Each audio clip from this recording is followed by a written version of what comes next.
হরে কৃষ্ণ। নমস্কার বন্ধুরা, সুদীপা রান্নাঘরে আপনাদের সবাইকে স্বাগত জানাই। আমি আজকে আপনাদেরকে শুক্তো তৈরি করে দেখাবো।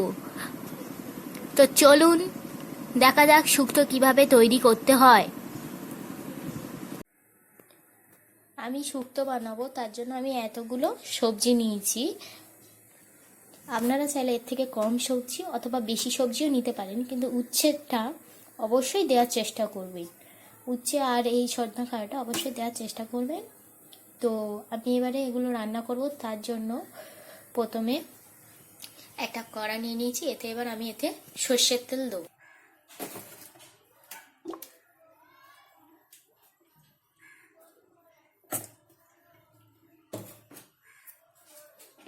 আমি এই তেলে এই বড়িগুলো ভেজে নেবো। আমি এখানে দু রকম বড়ি নিয়েছি, দেখতে পাচ্ছেন। আপনারা চাইলে আরও অন্যরকমও বড়ি, যে কোনো বড়ি দিয়ে রান্নাটা করতে পারেন। আমি এই বড়িগুলো তেলে ভেজে নেবো। আমার তেলটা গরম হয়ে গেছে, এই তেলের মধ্যে আমি বড়িগুলো ভেজে নিচ্ছি।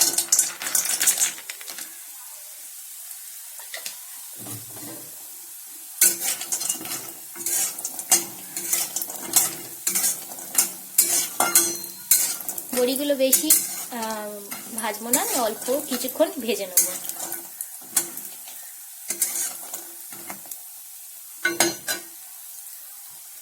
আমার বড়িগুলো ভাজা হয়ে গেছে, আমি এই বড়িগুলোকে তুলে নিচ্ছি। আবারও এই কড়াই আমি একটু সর্ষের তেল দিয়ে দেবো। আর শুক্তোটা যখন করবেন তখন সর্ষের তেলে করার চেষ্টা করবেন। সর্ষের তেলে করলে একটু টেস্টটা ভালো হয়। তো সর্ষের তেল দিয়ে আমি উচ্ছেটা ভেজে নেব।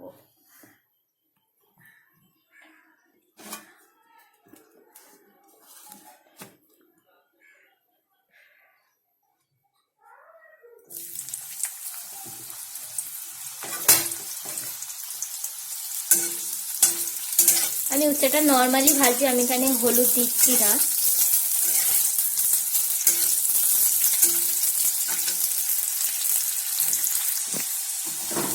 দেখতে পাচ্ছেন আমার উচ্ছেগুলো ভাজা হয়ে গেছে। আমি এবার এই উচ্ছেগুলোকে তুলে নেব। আমি উচ্ছেগুলো তুলে নিয়েছি, দেখতে পাচ্ছেন।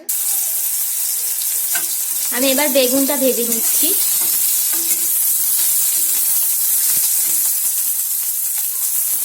আমি তেলে বেগুনটা দিয়ে বেগুনটা ভেজে নিচ্ছি।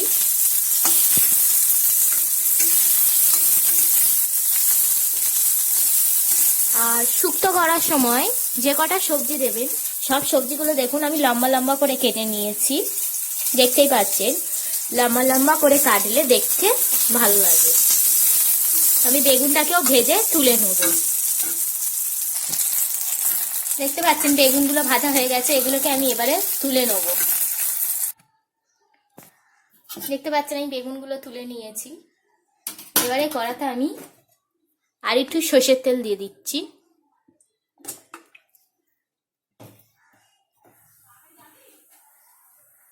আমার সর্ষের তেলটা গরম হয়ে গেলে ওতে আমি একটা তেজপাতা দিয়ে দিচ্ছি, আর দিচ্ছি 5 ফোড়ন, একদম অল্প পরিমাণে। আর দেবো শুকনো লঙ্কা। এটা আপনারা স্কিপ করতে পারেন, এটা চাইলে দেবেন, না চাইলে না দেবেন। সব দিয়ে ভাজার পরে আমি আলুগুলো দিয়ে দিচ্ছি তেলে।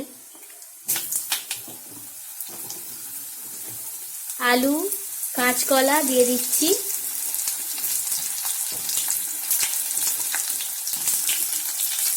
আর দিয়েছি মিষ্টি আলু, যেটাকে রাঙা আলু বলে।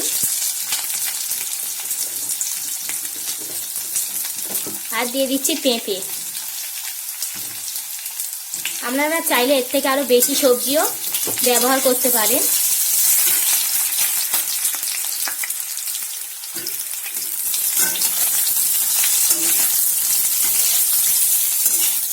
আপনারা চাইলে সিম কিংবা বিট বা গাজর এই সবজিগুলোও ব্যবহার করতে পারেন।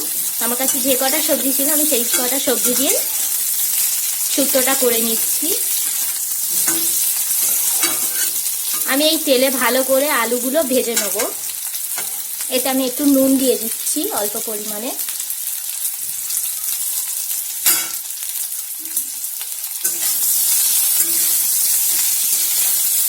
নুন দিয়ে আমি অনেকক্ষণ ভালো করে ভেজে নেব।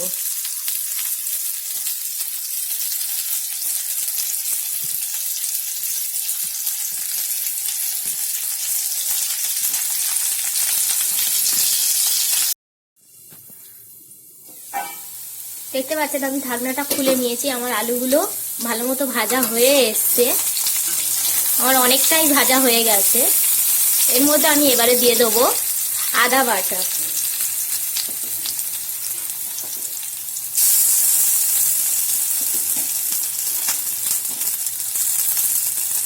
আদা বাটাটা দিয়ে আমি ভালো করে ভেজে নেব। আদা বাটার গন্ধটা যতক্ষণ না চলে আসে ততক্ষণ ভালো করে একটু ভেজে নিতে হবে।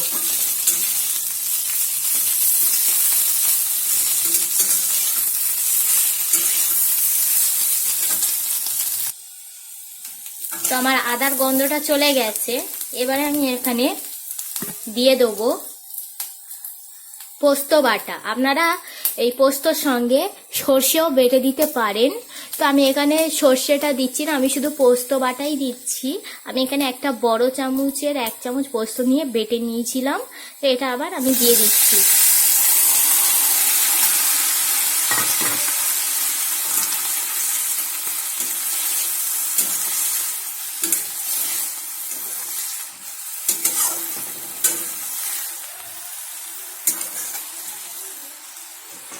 তো এর মধ্যে আমি এবারে দিয়ে দিচ্ছি সজনা ডাঁটাগুলো।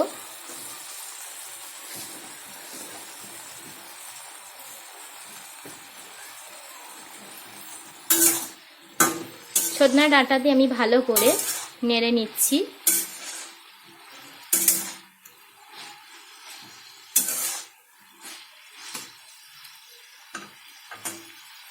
এবারে দেবো এর মধ্যে আমি অল্প পরিমাণ চিনি, মানে একদম অল্প পরিমাণ চিনি দিচ্ছি, দেখতে পাচ্ছেন। চিনিটা দিয়ে আমি ভালো করে মিশিয়ে দেবো।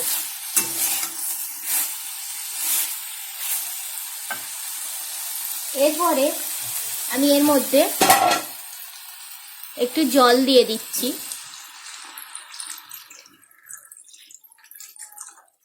আপনারা চাইলে এটা দুধ দিয়েও করতে পারেন, তো আমি এটা পুরোটাই জল দিয়েই শুক্তোটা করব। আপনারা যদি দুধ দিয়ে করেন তো তার পক্ষে হাফ দুধ আর হাফ জল দিয়ে এটাকে করবেন। তা আমি এখানটায় শুধু জল দিয়েই করে নিচ্ছি।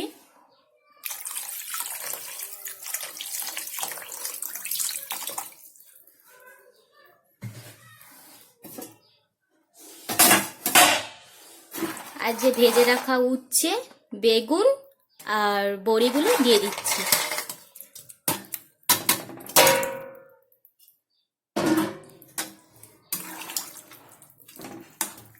ফুটে ওঠা অবধি অপেক্ষা করব। তার আগে আমি এর মধ্যে দিয়ে দেবো স্বাদ মতো নুন।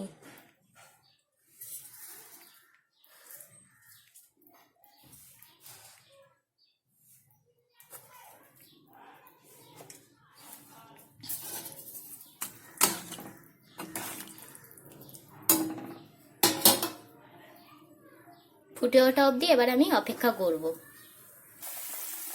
আপনারা দেখতেই পাচ্ছেন যে আমার রান্নাটা ফুটে উঠেছে। এবার আমি এর মধ্যে রাঁধুনিটা দিয়ে দেবো।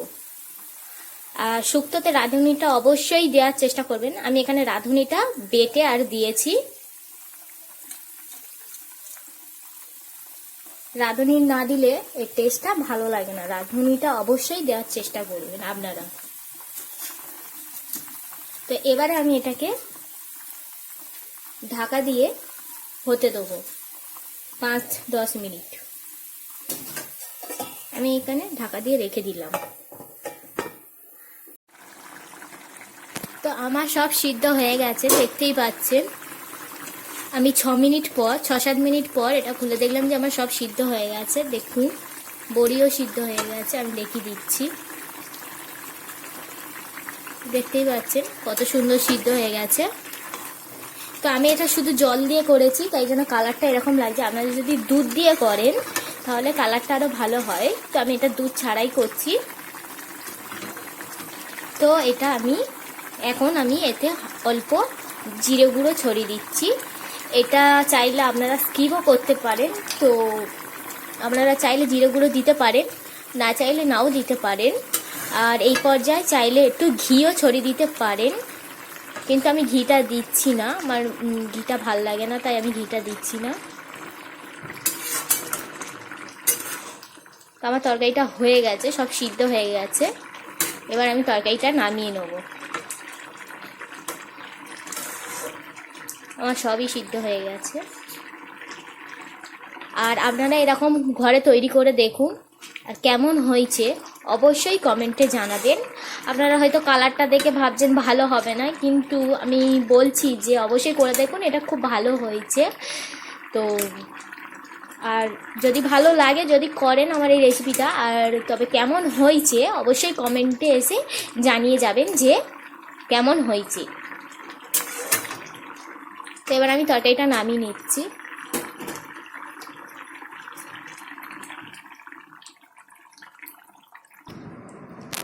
আমি তরকারিটা নামিয়ে নিয়েছি। তো দেখতে পাচ্ছেন আমার রেসিপিটা হয়ে গেছে। আর আমার রেসিপিটা যদি ভালো লাগে অবশ্যই আমার চ্যানেলটাকে সাবস্ক্রাইব করবেন আরও ভিডিও পেতে। আর ভালো লাগলে অবশ্যই লাইক করবেন আর কমেন্টে জানাবেন যে কেমন লাগলো।